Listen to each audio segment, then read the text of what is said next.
Hindi mo masakit yun? Masakit yun sa kamay. Yung ginawa yung ano? Stop! Yung kinukuha nila yung dugo sa pulso. Noong taong ika-1,800, siyang napunano natukas na ng mga Kastila ang katipunan. Kaya nagtipon sina Andres Bonifacio at mga katipolero sa Bugatan. Pinulit nila ang kanilang sedula bilang simbolo ng paglaya at sumigaw para sa kaligaan ng Pilipinas. Ito ang naging simula.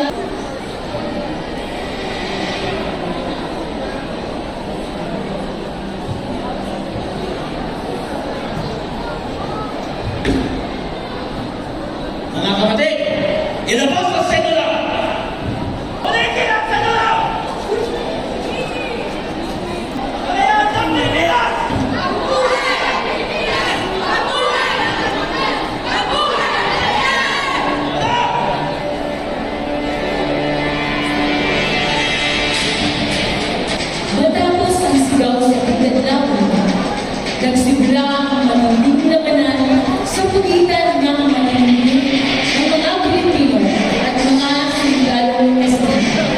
Bagaman ulan sa armas, matapang na lumaban ang mga Pilipino para sa kalayaan ng bayan. Sa gitna ng nag-aalap na magsikat, pinangunahan ni Emilio Aguinaldo ang mga revolusyonaryo at naging sagisag ng pag-asa ng sambayanan sa kanilang patuloy na pagkikipaglaban. Buong pusong hinabi Marcel Agoncillo, kasama ang kanyang anak na si Lorenza Astelvina Herbosa de Natividad, ang watawat ng Pilipinas. Bawat tahi ay may kaakitang nadasal, bawat himla ng tela sumasalamin sa dugo, pawis at sakripisyo ng mga bayaning handang ialay ang buhay para sa bayan. Ang kulay pula ay sumisiklab bilang tapang ng mga dirigma. Ang bughaw ay naging pag-asa ng kamayapaan.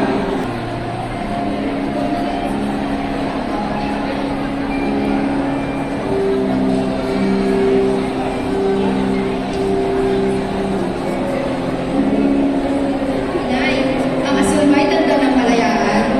Mga kalawagsa. At ang kulay pula ay kulay ng digmaan.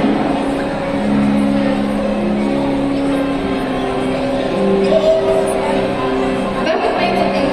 Bakit may puting absolong sa gitna? Tanda ba ito ng pusong malinis? Tama ka, Lorenza. At ang walong sinay ay ang mga lalawigan na unang lumaban sa mga upo ng mga dayuhan. Kung baka sa minulan mo ang Pilipina,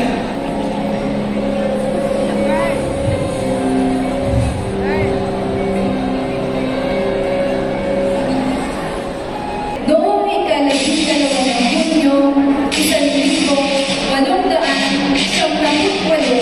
naganap ang isa sa pinakamahalagang pangyayari sa kasaysayan ng Pilipinas.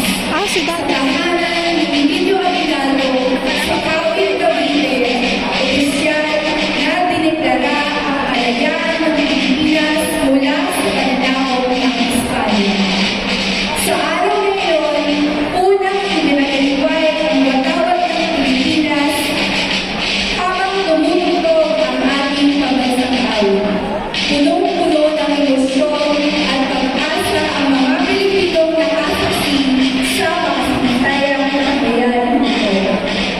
Ito ang naging simbolo ng tagumpay ng mga Pilipino sa kanilang mga talagang at mahabang pakikipaglaban para sa kasaysayan.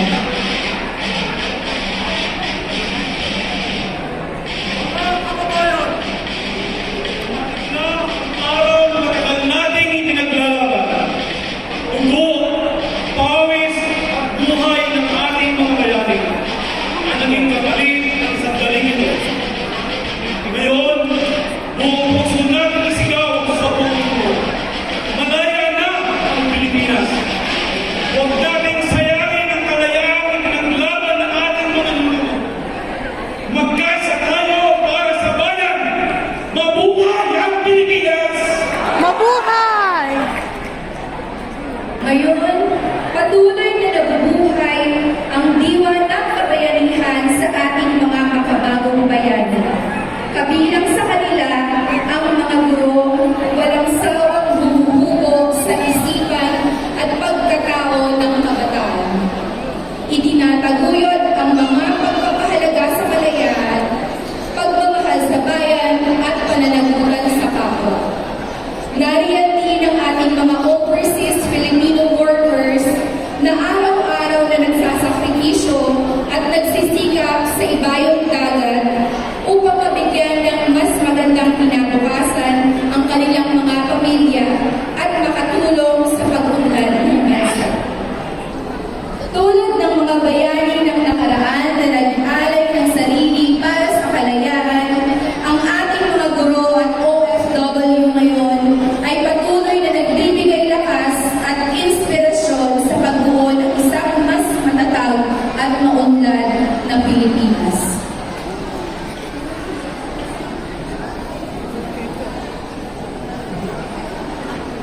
Mula sa katapangan ni Jose Rizal at Andres Bonifacio, sa pamumuno ni Emilio Aguinaldo at sa mga sakripisyo ng mga kababaihang tulad ni Melchora Aquino, Gregoria de Jesus, at Marcela Agoncillo, hanggang sa mga makabagong bayani ng ating panahon, ang mga OFW.